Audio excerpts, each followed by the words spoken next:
hali pa ukweli, tuzungumze ukweli kwamba kazi aliyoifanya huyu mama yetu ni kazi nzuri. Hata kama kuna mtu ana kinyongo, hicho ni kinyongo cha binafsi, sasa mtu huwezi kumlazimisha. Lakini kwenye ukweli huo huo, katika kurasa ya 37 katika hotuba ya Mheshimiwa Rais amezungumzia uwajibikaji na utawala wa sheria, na amezungumzia kwa baadhi ya watu. Kwa kweli katika nchi yetu hapa amezungumzia habari ya watu wabadhirifu wa fedha ambazo zilikuwa ziende kwa wananchi, zinyanyue maisha ya wananchi kama yeye lengo lake linavyotaka. Lakini na amezungumza kwamba kuna baadhi ya watu wako mafisadi. Nasema katika nchi hii sasa hivi mafisadi hawa sio wanapiga kidogo, wanapiga kiuhakika. Ni walaji na ni walafi, na wanafanya vitu kama wananchi wa sasa hivi hawana elimu. Lazima tufahamu sasa hivi ukienda sehemu yoyote, hata kama kwenye kijiji cha bodaboda, utamkuta mtu wa chuo kikuu, utamkuta form 6, utamkuta form 4, utamkuta darasa la 7, utamkuta na sio soma. Wakikaa pamoja pale, wakianza kuongea, wote wanakuwa wako university.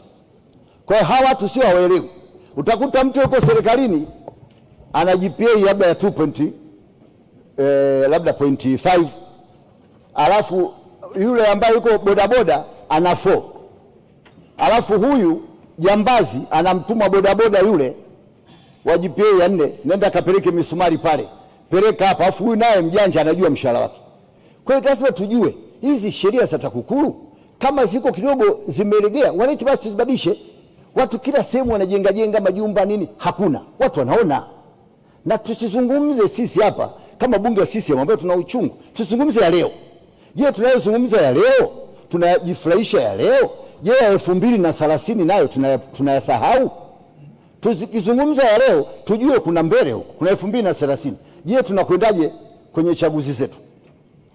Kwa hapa tulikuwa tunamwomba mheshimiwa, na sio mheshimiwa rais, kwa sababu mheshimiwa rais ni taasisi. Hata kama rais anajitahidi vipi, lakini hawa watu wa chini yake wanamsaidiaje? Wanayaona haya mambo yanayofanyika, hawa watu wa chini wamekaa kimya.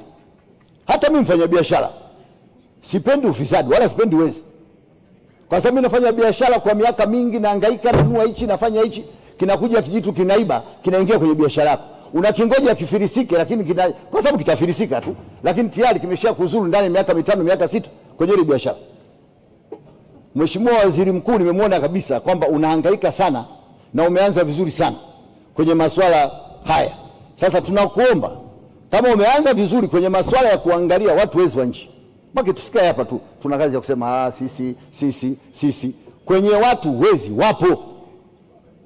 Kwa hiyo Mheshimiwa Waziri Mkuu, umeanza vizuri, na tumeona umeita wale watu wa maadili na watu wa sehemu nyingine. Watu wa maadili sio wanakuja kwa wabunge. Mbunge mimi nakutana na pesa ya serikali wapi?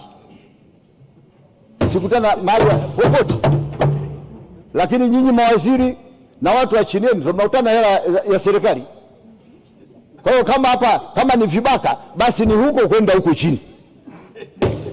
Kwa hiyo Mheshimiwa Waziri Mkuu, umeanza vizuri na mimi nakupongeza, na uendelee hivyo hivyo, na mrudisha angalau imani kwa wananchi. Mumsaidie Mheshimiwa Rais. Rais hawezi kawa anaangalia mwizi yuko Gairo halmashauri, akaangalia yuko Sijibu Kombe, akaangalia yuko Rorya, akaangalia. Haiwezekani kitu kama hicho. Na muwe mnafuata ushauri wa kitaalamu, kama tuna vyombo vyetu vya usalama na ulinzi ambavyo vinahusika kwenye masuala ya ushauri. Chukueni ushauri, muangalie. Maana sababu wananchi wa sasa hivi sio wajinga, wanajua kabisa hili jengo la fulani, hiki kitu cha fulani, huyu yuko serikalini ni mwizi aliyokubuhu. Na wengine tena wanaenda hata hawana aibu, utakuta wananunulia watu mshikaki, wananunulia nini. Kama hamna wengine, njoo mimi nitawaandikia wezi wote, maana na mimi ni usalama wa taifa kujitegemea, nipo hapa, msio na wasiwasi.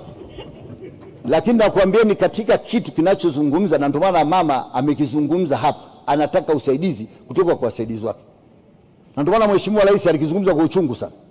Je, wasaidizi wake mnafanya hizo kazi? Na huko mawaziri msikae tu hapa mnangoja nani atakuwa rais baada ya 2030 nani. Hata sisi huku nyuma mimi nilikuwa naongea na Maganga. Maganga yuko, Maganga atakuwa maki hata mimi na troti. Maki lazima tujue, msikae huko tu. Kila huyu anataka hichi anataka. Hata sisi huku nyuma tulikuwa tuna troti. Nilikuwa naongea na ndugu yangu Jafari hapa. Yuko mwingine hapa anataka waziri mkuu. Tutafunda sasa msema sasa. Tutakwenda.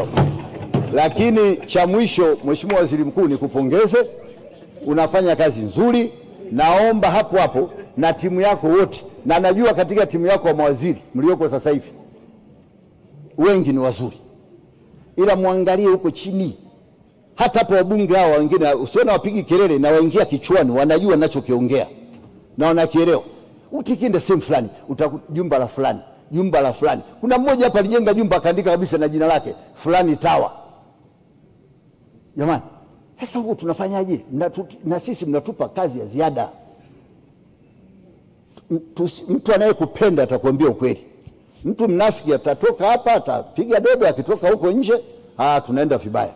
Mimi sina mengi, nashukuru sana, asante sana. Asante Mheshimiwa Shabibi. Tunaendelea na Mheshimiwa Douglas Didas Masaburi. Ajiandae Mheshimiwa Sara Msafiri. Ajiandae Mheshimiwa Asia Sharif Omari na Mheshimiwa Fadhili Ali Liwaka. Mheshimiwa Mwenyekiti, na mimi nianze kwa kumshukuru Mwenyezi Mungu mwingi wa rehema. Leo kwa mara ya kwanza nasimama ndani ya bunge hili tukufu, kwa ridhaa ya wananchi wa jimbo la Kivule. Lakini Mheshimiwa Mwenyekiti, nichukue fursa hii kumpongeza sana Rais wa Jamhuri ya Muungano wa Tanzania Daktari Samia Suluhu Hassan, mwanadiplomasia nguli Afrika na dunia, ambaye alichaguliwa kwa zaidi ya 97% na Watanzania. Mheshimiwa Mwenyekiti, uchaguzi ule ulitafsiriwa na kazi kubwa aliyoifanya Daktari Samia Suluhu Hassan kwa miaka yake 4 ya uongozi, lakini ulionekana kwenye mikutano mbalimbali ya wananchi, kwa namna ambavyo wananchi walifurika kadiri ambavyo walikuwa wakitembea katika mikoa yote takriban 32. Mheshimiwa Mwenyekiti, pamoja na kuzunguka kwake, ahadi zake zilisheheni matarajio ya Watanzania. Ahadi zake zilimgusa Mtanzania mmoja mmoja. Wakati Mheshimiwa Daktari Samia Suluhu Hassan anaingia madarakani, alikuja na falsafa ya 4R. Katika falsafa yake ya 4R ilimfanya kutambulika duniani na mataifa ya nje na kupelekea kuwa kinara kwenye masuala ya haki za binadamu, uhuru wa habari, uhuru wa dini na kadhalika. Mheshimiwa Mwenyekiti,